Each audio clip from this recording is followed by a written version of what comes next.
অসম গণ পৰিষদ দলক এইবাৰ বিশেষকৈ ভাৰতীয় জাতীয় কংগ্ৰেছৰ যিসকল কলিয়াবৰত বা নগাঁও জিলাৰ নেতৃত্ব বহন কৰা ব্যক্তি তেখেতসকল প্ৰায় সকলেই ইয়াত যোগদান কৰিছে আৰু তেখেতসকলৰ লগতে জাতীয় কংগ্ৰেছৰ সন্মানীয় সদস্যসকলেও যোগদান কৰিছে।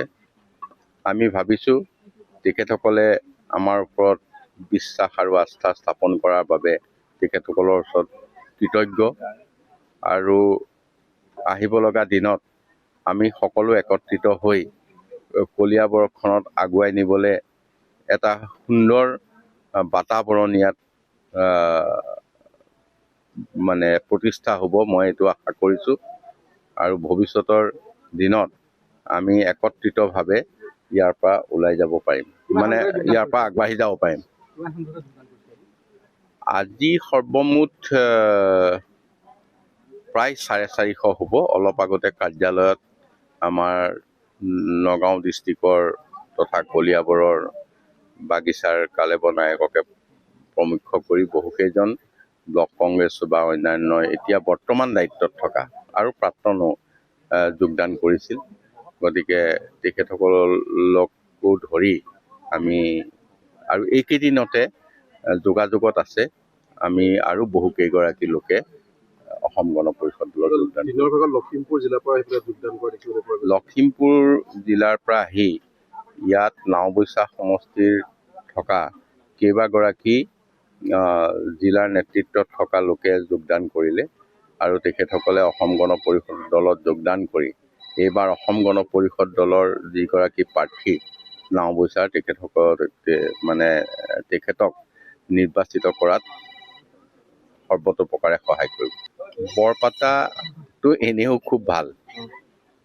আমাৰ প্ৰায় ৩-৪বাৰ বিধায়ক জিকিছে, কিন্তু এইবাৰ যিটো ডিলিমিটেশ্যন হ'ল, পুনৰ নিৰ্ধাৰণ হোৱাৰ পিছত এই সমষ্টিটো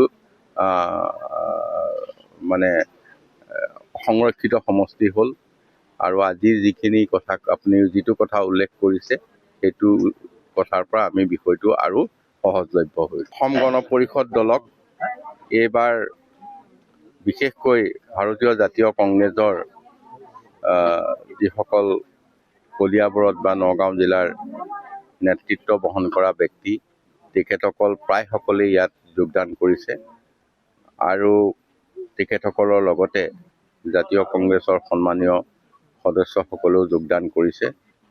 আমি ভাবিছোঁ তেখেতসকলে আমাৰ ওপৰত বিশ্বাস আৰু আস্থা স্থাপন কৰাৰ বাবে তেখেতসকলৰ ওচৰত কৃতজ্ঞ আৰু আহিব লগা দিনত আমি সকলো একত্ৰিত হৈ কলিয়াবৰখনত আগুৱাই নিবলৈ এটা সুন্দৰ বাতাবৰণ ইয়াত মানে প্ৰতিষ্ঠা হ'ব, মই এইটো আশা কৰিছোঁ আৰু ভৱিষ্যতৰ দিনত আমি একত্ৰিতভাৱে ইয়াৰ পৰা ওলাই যাব পাৰিম, মানে ইয়াৰ পৰা আগবাঢ়ি যাব পাৰিম। আজি সৰ্বমুঠ প্ৰায় 450 হ'ব। অলপ আগতে কাৰ্যালয়ত আমাৰ নগাঁও ডিষ্ট্ৰিক্টৰ তথা কলিয়াবৰৰ বাগিচাৰ কালেব নায়ককে প্ৰমুখ্য কৰি বহুকেইজন ব্লক কংগ্ৰেছ বা অন্যান্য এতিয়া বৰ্তমান দায়িত্বত থকা আৰু প্ৰাক্তনো যোগদান কৰিছিল। গতিকে তেখেতসকলকো ধৰি আমি আৰু এইকেইদিনতে যোগাযোগত আছে আমি আৰু বহুকেইগৰাকী লোকে অসম গণ পৰিষদ দলত যোগদান। লখিমপুৰ জিলাৰ পৰা যোগদান কৰে।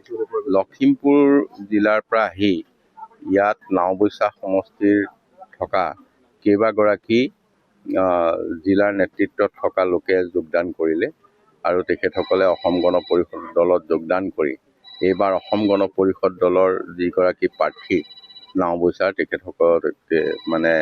তেখেতক নিৰ্বাচিত কৰাত সৰ্বতোপ্ৰকাৰে সহায় কৰিব। বৰপাটাটো এনেও খুব ভাল।